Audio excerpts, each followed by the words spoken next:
Toi qui regardes cette vidéo, je sais que t'es pas comme les autres. Regarde ce que We Are Chaîne Nation propose. Des chaînes et pendentifs complètement customisables et surtout à des prix toujours raisonnables.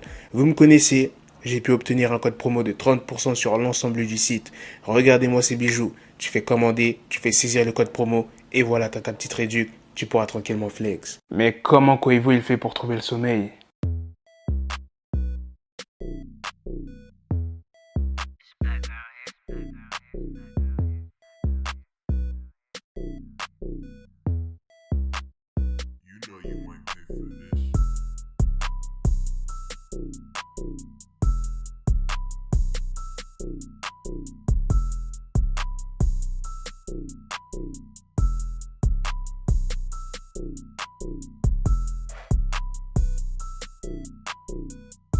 C'est bizarre, hein? C'est toujours quand t'es plus avec ta meuf, eh bien c'est là qu'elle vit sa meilleure vie.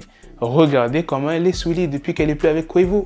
Elle vit sa meilleure vie, elle s'achète des véhicules. Limite, elle est mieux célibataire que lorsqu'elle était avec Quavo. Et ça, c'est trop le genre de truc qui m'énerve. T'es là, tu sors avec ta meuf, ça se passe bien. Bon, à un moment, vous décidez de vous quitter, tout ça. Et c'est là qu'elle vit sa meilleure vie. Elle sort, elle enchaîne les soirées, elle twerk sur les réseaux, elle se déhanche comme pas possible. Toi, t'es là, t'es en mode merde.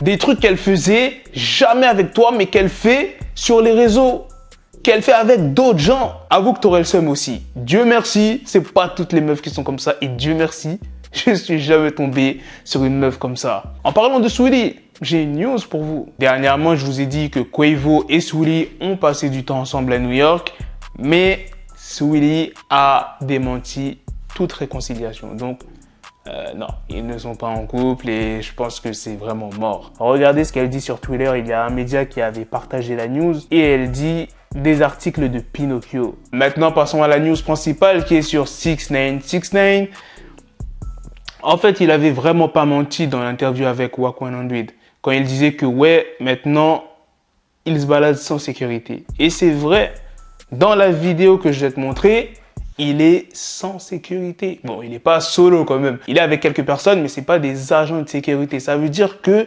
6ix9ine peut mourir à tout moment. Tu vois, il suffit qu'un fou qui a vraiment la haine de 6ix9ine s'attaque à lui et 6ix9ine sera dans la merde. Et c'est pas parce qu'il est avec des gens qu'il ne peut pas se faire attaquer. Parce que là, les gens avec qui il est, s'il y a une embrouille, les gens, ils peuvent se barrer, tu vois ce que je veux dire? Si les gens en face, ils ont des armes, ou bien s'ils veulent pas le défendre. Mais comme je vous l'ai dit, je pense pas, les gens ne sont pas assez fous pour s'attaquer à 6ix9ine parce que 6ix9ine a travaillé avec la justice. Ça veut dire que tu t'attaques à 6ix9ine, c'est comme si tu t'attaquais un peu au gouvernement, à la police, le FBI. Tu vois ce que je veux dire? Tu auras très rapidement des problèmes. C'est pour ça qu'il y a personne qui ose attaquer 6ix9ine. Mais comme je l'ai dit, il n'y a qu'un fou qui peut s'attaquer à 6ix9ine. Quelqu'un qui en a vraiment rien à foutre de la vie, qui a rien à perdre, qui est même prêt à aller en prison pendant des années, tu vois. C'est vraiment ce type de personne qui pourrait s'attaquer à 6ix9ine. Mais sinon, genre les personnes vont plus le filmer ou bien l'insulter. C'est tout, comme ce qui s'est passé dans cette vidéo. And niggas just fuck this nigga up, nigga. And niggas just fuck this nigga up. Yo, alright, so what's up? So run it back, nigga. You already got it, nigga. Alright, and you got fucked up, nigga.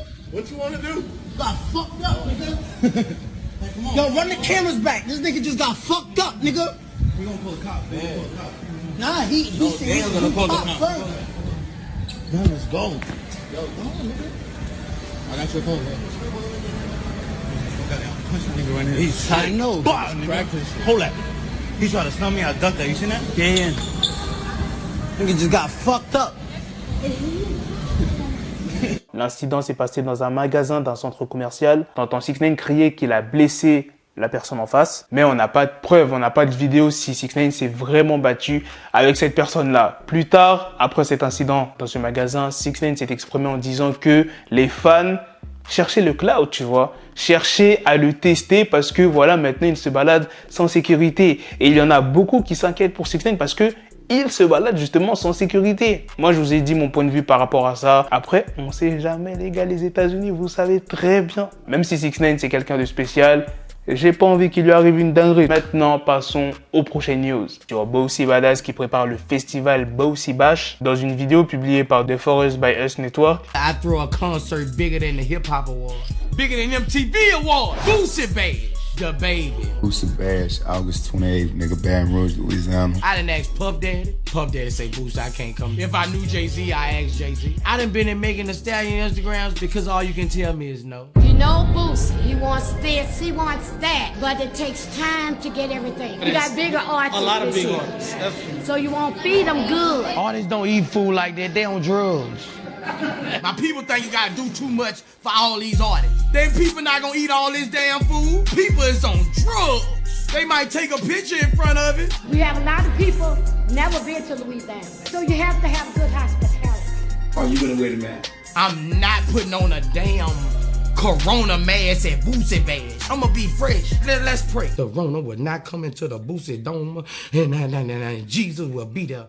Amen. Bossy explique à quel point ce festival est énorme et parle des invités qui ne seront pas là. Chaque année, j'organise un concert plus grand que les Hip Hop Awards, plus grand que les MTV Awards, Bossy Bash. J'ai demandé à Puff Daddy de venir. Puff Daddy m'a répondu « Je ne peux pas venir. Si je connaissais Jay-Z, j'aurais demandé à Jay-Z. » Il y a même la mère de Bossy qui s'est exprimée. « Tu sais que Bossy, il veut ceci, il veut cela, mais il faut du temps pour tout avoir. » Par la suite, elle explique à son fils qu'il faut beaucoup de nourriture pour nourrir tous les artistes. Elle dit « Il y a des plus gros artistes, donc il faut bien les nourrir. » Et Bossy, il a répondu « Les artistes ne mangent pas autant de nourriture, ils prennent de la drogue. Ma team pense qu'il faut en faire trop pour tous ces artistes, mais ces personnes ne vont pas manger toute cette nourriture. Les gens prennent de la drogue, ils pourraient prendre une photo devant la nourriture, mais ça s'arrête là. » Sa mère a répondu « Il y a beaucoup de gens qui ne sont jamais allés en Louisiane, donc il faut leur fournir une bonne hospitalité. » Et pour finir, Bossy a dit « Je ne vais pas mettre un masque contre le corona au Bossy Bash,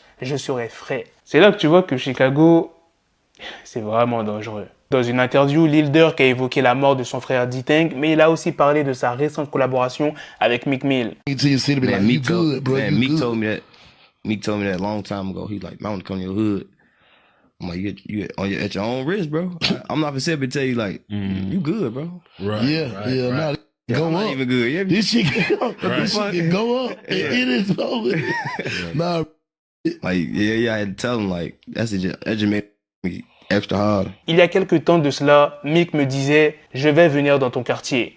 J'étais genre « À tes risques et périls, bro. Je ne vais pas rester là et te dire « C'est bon, mon bro. » Même moi, je ne suis pas bien là-bas. Tu vois ce que je veux dire? Et cette phrase, elle fait vraiment réfléchir. « À tes risques et périls, bro. » Ça veut dire « Bro, je te garantis pas que ça va bien se passer si tu vas là-bas. » Plus tard, j'aurais vraiment aimé aller à Chicago. Pas dans les quartiers riches et tout, genre vraiment au bloc et tout, les quartiers un peu chauds. Genre histoire de voir comment c'est, tu vois, genre vraiment vite fait et partir. Genre je vais pas rester une journée complète, mais genre 1 à 2 heures. Et quand tu vois tout ce qui se passe là-bas, ce que Lil Durk il dit, les gens qui sont décédés là-bas, au bloc, vas-y, on va regarder sur YouTube, hein, tranquille, ça va regarder au bloc sur Google Maps. Hein.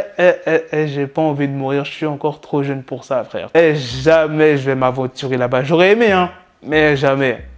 À part si je fais comme 6ix9ine, je me pointe à 5h du mat, un truc comme ça. Même ça, c'est un peu chaud, tu vois ce que on sait jamais. N'importe quelle heure, ça pète là-bas. Voilà les gars, c'est la fin de cette news sur Lil Durk. C'est aussi la fin de cette vidéo. Dites-moi dans les commentaires qu'est-ce que vous en pensez de toutes les news que je vous ai présentées. Est-ce que vous pensez vraiment que 6ix9ine s'est vraiment battu avec cette personne qu'il a cherché dans ce magasin? Il n'y a pas de preuve, hein. C'est 6ix9ine qui le dit, mais il n'y a pas de preuve, il n'y a pas de vidéo. Encore, il y aurait une vidéo, tout ça. On n'aurait rien pu dire, tu vois. On n'aurait pas pu dire montage, je sais pas quoi. Non. Mais là, il s'agirait de doser, là. Sur ça, on se donne rendez-vous très prochainement pour d'autres vidéos news. Prenez soin de vous, la famille. Peace. Yes, the shit is raw coming at your door. You start to scream out.